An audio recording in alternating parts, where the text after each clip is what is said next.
Va ora in onda il notiziario di Radio Libertà, realizzato in collaborazione con Il Sussidiario.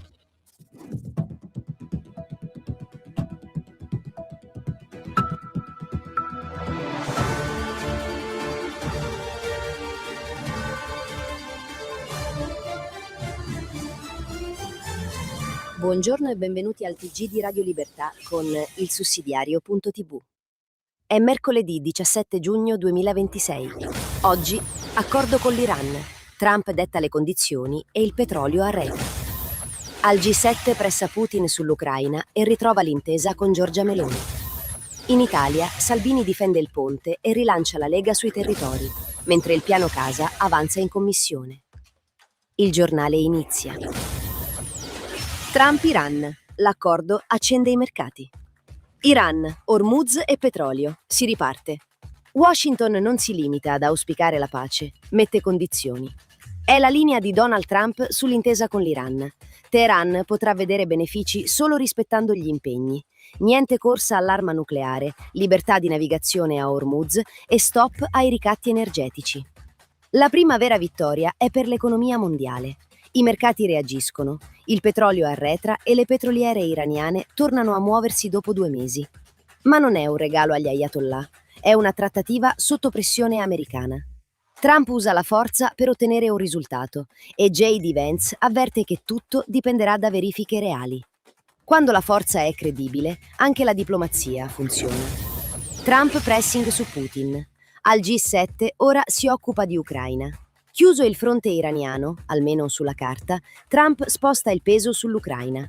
Al G7 ha incontrato Volodymyr Zelensky e ha mandato un messaggio secco a Mosca. La Russia deve fare un accordo.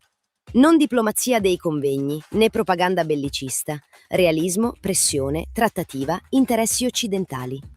Il presidente americano valuta nuove sanzioni sul petrolio russo. Il Cremlino non potrà giocare sul tempo, mentre l'Occidente paga il conto in sicurezza, energia e stabilità. Il G7 conferma il sostegno a Kiev, ma Washington vuole chiudere i conflitti dai rapporti di forza. Dopo Teheran, tocca a Putin capire che il vento può cambiare. Meloni-Trump, disgelo. Italia e USA di nuovo amici. Tra Giorgia Meloni e Donald Trump, il chiarimento arriva davanti alle telecamere del G7 di Evian. Dopo mesi di freddezze, i due tornano a parlarsi in modo diretto. Quando Antonio Costa chiede se siano di nuovo amici, Meloni risponde: "Siamo sempre stati amici". Trump sorride, lei chiude con una risata. Ma il punto non è il siparietto. L'Italia non rompe il canale con Washington e Washington resta il perno dell'Occidente. Meloni porta al vertice l'unità occidentale su Ucraina, sicurezza energetica, Golfo e piano Mattei. Tra alleati veri conta sapere da che parte stare.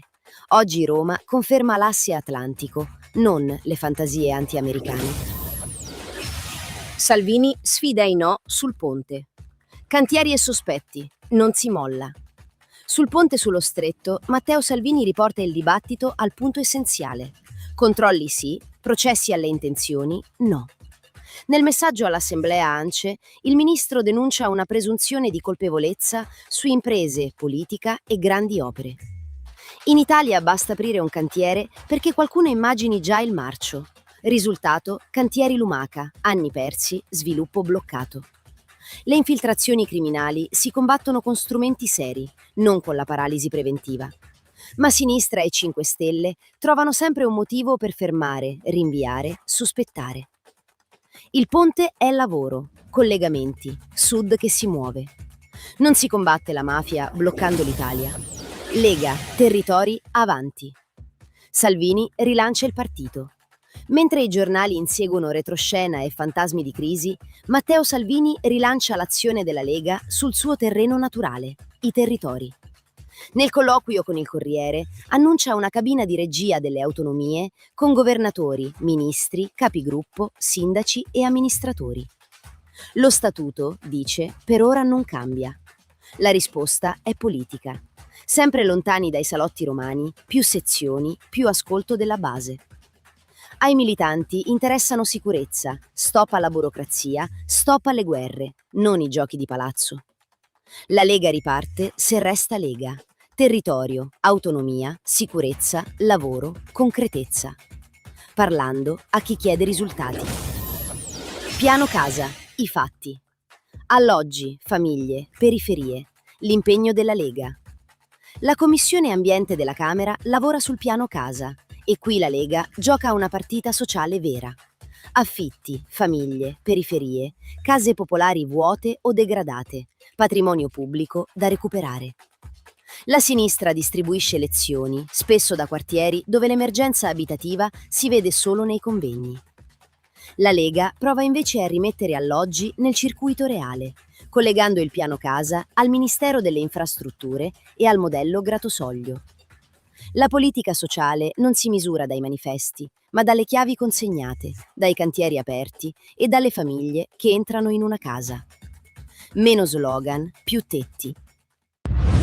Radio Libertà, in collaborazione con il sussidiario.tv, presenta gli approfondimenti di oggi. Trattativa vera sul nucleare Iran. I conti sono aperti.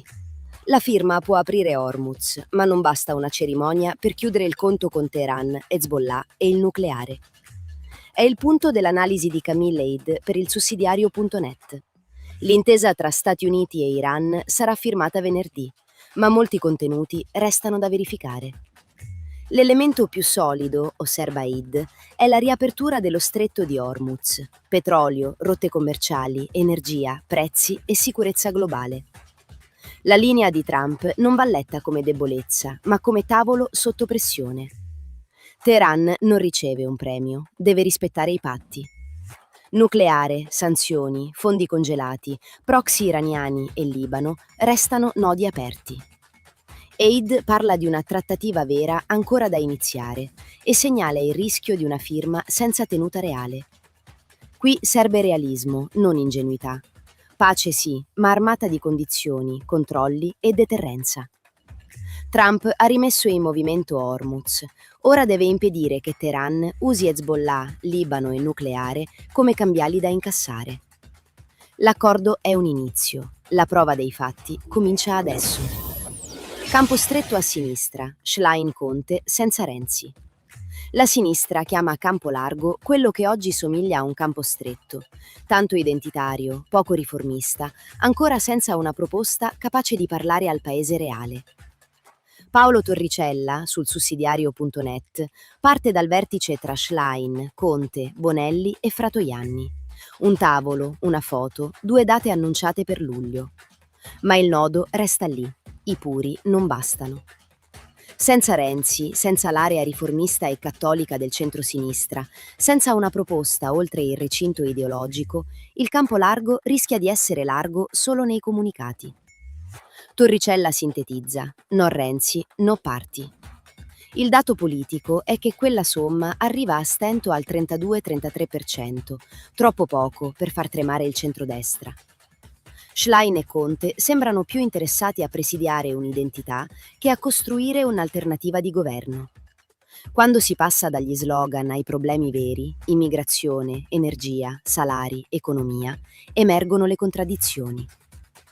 La Lega porta sicurezza, territori, casa, infrastrutture. Il centrodestra governa. Il campo largo porta formule e fotografie. La sinistra si fotografa unita perché unita non è. E il paese chiede risposte. E con questo si chiude l'edizione odierna del TG di Radio Libertà in collaborazione con il sussidiario.tv. Grazie di averci seguito. Appuntamento a domani sulle frequenze di Radio Libertà. Avete ascoltato il notiziario di Radio Libertà,